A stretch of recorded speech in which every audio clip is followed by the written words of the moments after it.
Hello guys, kain tayo ng pili. Ito, pakita ko. Pili. Ito, ano ng pili. Medyo matigas pa siya, pero hilaw pa. Pinabalatan yan? Yes.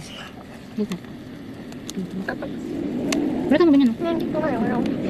Fresh from the Bicol. Nakalimutan ko kasi kung paano to lutuin. Sa amin kasi alam ko, hinalo sa apoy eh. Ang ginawa ko kasi ngayon is, nilala ko lang siya sa may tubig. Yan, Mama. parang siyang kamote. Medyo matigas pa yung iba. Matigas pa yung iba. Sarap pa kasi. Sarap. Hi guys, kain tayo ng pili. Pili. O, tika na. Ito yung pili. Sana Bayawat. yung Ito. Tapos, kapag nakain nyo na yung, ano nito, yung ganito, may makikita kayong buto. Ito yung pili na matigas. Ayan, ginagawa tong jam. Masarap yung ano yan, pili nuts. Tinitila din sa amin. Hop.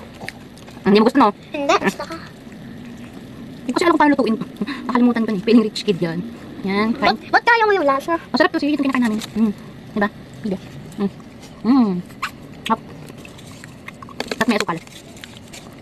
Hindi, sa akin na siya. Guys, epic fail. Ang tigas pa ng iba. Sobrang tigas. Ano ba yan?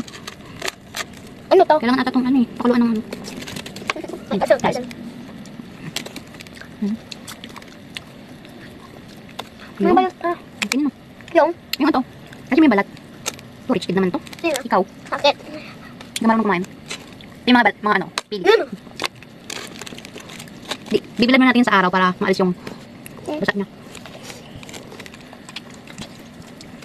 Last. And then yung iba. Matitigas pa. Tigas. Grabe. Up. Ano guys? Pili.